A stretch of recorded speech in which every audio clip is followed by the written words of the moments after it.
They didn't just take down the treehouse, they obliterated it like it meant nothing, like it was just scrap wood instead of the final promise I made to my dying wife.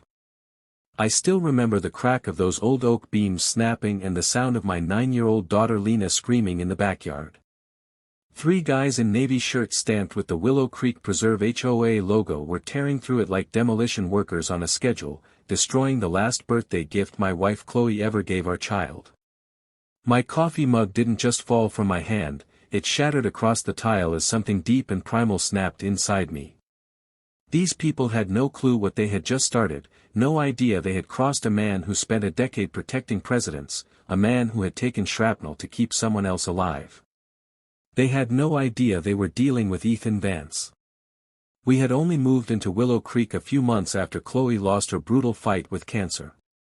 Lena had been drifting ever since, quiet, distant, holding on to her mother's sweater like it was the only thing keeping her grounded.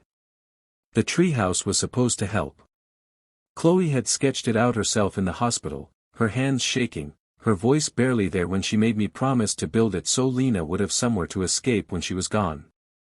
Every board, every nail was built with that promise in mind. 6 long weeks of grief turned into something solid.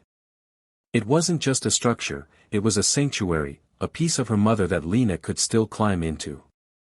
And standing there like she owned the world, pointing at it like it was trash, was Victoria Sterling, the HOA president, wrapped in that fake authority that somehow managed to sound both polished and unbearable. She started rattling off some nonsense about violations and guidelines, something about excessive natural aging, while behind her, Gary, this big ex-bouncer type, was ripping apart the rope ladder Lena had worked so hard to climb, and Alara, their accountant, was snapping pictures like they were documenting a crime scene instead of committing one. They had planned it perfectly too, early morning, before anyone else would be around to see what they were doing. When I stepped out onto the porch, everything inside me went still. The anger didn't disappear, it just got controlled. Years of training kicked in like a switch flipping. I gave them 10 seconds to get off my property, calm and steady, no raised voice, no wasted words. For a moment, Victoria hesitated, but Gary just smirked and picked up a crowbar like he wanted to test me. He asked if I was going to call the cops, acting like the law was on their side. I smiled, the kind of smile that used to make people very uncomfortable, and told him I had something better in mind. Eventually they backed off, but not before slapping me with a $5,000 fine for unauthorized construction. That number stuck with me, too precise to be random. That night, after Lena finally fell asleep, I sat at the kitchen table with my laptop and a glass of bourbon, digging through public records and HOA documents. That blue box wasn't just any box, it held the last pieces of Chloe I had left, her wedding ring, her journal, and the audio messages she recorded for Lena before she passed, messages for birthdays, milestones, her voice preserved for the future.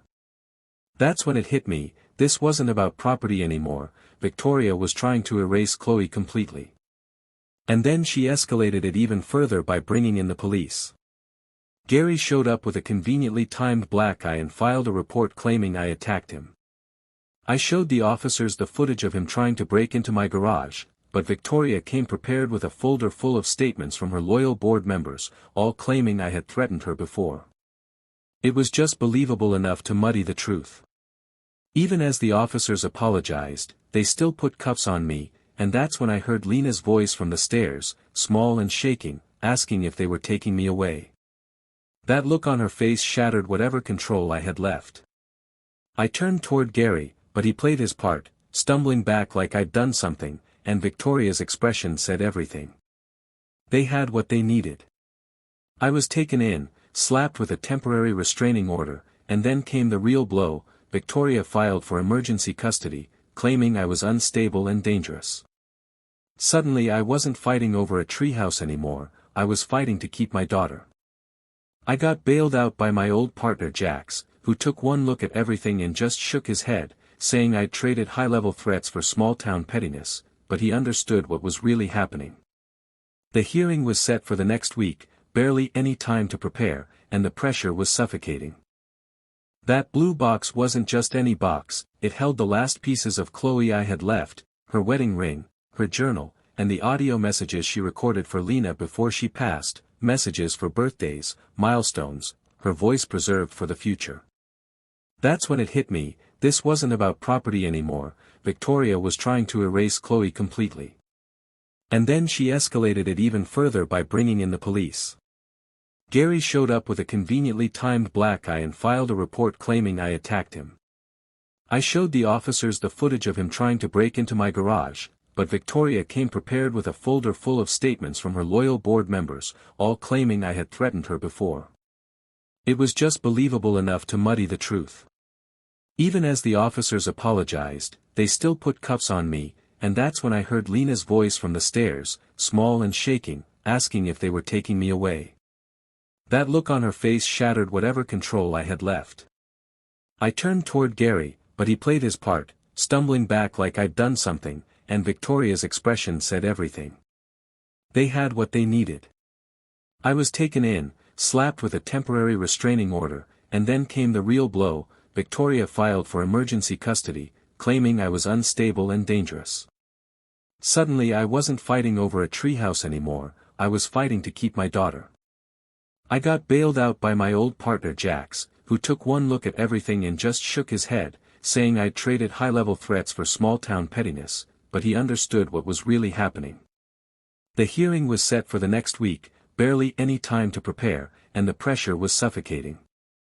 But Lena, somehow, found the strength none of us expected. She rode her bike all the way to the station where I was meeting my lawyer, burst in holding our family photo, and told everyone that I only got angry because they were trying to steal her mother's voice. It was raw and honest, and it hit everyone in that room. Right then, Alara stepped forward and handed over another USB drive, saying it contained everything, plans to tear down community spaces, proof of bribes, all of it. She admitted she had already lost her own child years ago and couldn't stand by and watch it happen again to someone else. We finally had real evidence, but Victoria still had influence. Her lawyer even brought in a psychiatric report trying to paint me as unstable, but the judge didn't fully buy it and gave us 2 more weeks. As we left, Victoria leaned in close and whispered that she wasn't done, that the treehouse would fall and Lena would have to watch. That threat changed everything. Jax and I went quiet, moved locations, let people think I was backing down while we dug deeper into her past. It was her ex-husband who filled in the final gaps, handing over records that showed a pattern of control and obsession rooted in old trauma. Then Gary finally cracked, admitting the pressure had reached his own family and revealing the bigger plan, that Victoria was working with a city official to force families out so the land could be redeveloped for profit. But the worst mistake she made came the night before the big HOA meeting. When she sent me a message describing Lena sleeping at Jax's place, proving she had been watching her. That crossed a line she couldn't come back from. It wasn't about fines or property anymore, it was about my daughter's safety, and that was something I wasn't going to let anyone threaten. That night, I made one last attempt to call Aunt Patty and Brenda, trying to explain that it was the bus driver who raised the alarm, but both of them had already blocked my number.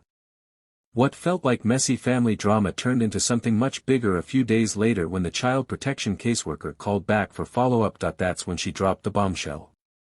They had reached out to the kid's biological father, a man I hadn't heard about in years, let's call him David. I'd always assumed he'd disappeared, but it turned out he had been consistently paying support and trying to stay involved, only for Brenda to sabotage every attempt. Blocked calls, last-minute cancellations, outright lies. When David heard what had happened, that his children had been sent alone on a freezing early morning bus, he didn't just get upset, he was furious. That same night, he came straight over. He looked exhausted but determined, and we sat down talking for hours while he tried to piece everything together. You could feel how much he cared, asking over and over if the kids were scared or if they had said anything on the way. He told me he had been documenting everything for years, every failed visit, every strange excuse, every sign something wasn't right. He said this incident was the final line, something he could not ignore anymore. He made it clear he was filing for full custody immediately, and honestly, it felt like the only right move. Sarah and I promised we'd support him however we could because those kids deserve stability. But of course, stories like this don't end cleanly. The very next morning, we found our SUV sitting in the driveway with all 4 tires completely slashed. Nothing else was touched, no cameras caught anything, but given everything that had just happened, it didn't take much to figure out who was sending the message. We filed a report, though it felt more symbolic than anything. It was clear someone wanted to punish us for putting the kids first instead of playing along with their fantasy. And it didn't stop there. A few nights later, around 7:30, there was another knock at the door. Sarah opened it and froze. It was Ethan, standing there alone again in the dark, this time with a small backpack. He quietly said his mom told him to come stay with us for a while because he didn't want to be at Chad's place anymore. When we asked more questions, he admitted she told him he could just leave if he didn't like it there. That was it. We brought him inside, made sure he was warm, gave him food, and called the police immediately. Because of everything that had already happened, they treated it seriously this time. Within the hour, they went to Brenda's house, and later we found out the other children had been removed while she was brought in for questioning. There was now an official investigation into neglect and abandonment, and doing it twice in 1 week only made things worse for her. The next morning, Aunt Patty showed up uninvited, standing in my driveway screaming at the top of her lungs, accusing me of destroying the family, stealing her grandchildren, and ruining the one thing that had made Brenda happy in years. We didn't argue. We didn't respond. We simply shut the door and reported her for trespassing. The real sense of closure came later that afternoon when I got a call from David's lawyer. He had officially filed for full custody and needed my statement along with a character reference. I agreed immediately without hesitation. I never asked to be pulled into this situation, but if standing up for those kids meant dealing with legal battles and more retaliation, then so be it. At that point, Sarah and I decided to step back emotionally and let the legal system and David take control. It wasn't easy, and it definitely wasn't clean, but standing there that night, knowing those kids were safe when they needed help the most, I didn't regret opening that door for a second. Brenda wanted a vacation, but what she ended up losing was far bigger, and honestly, I'd call that a pretty heavy price to pay.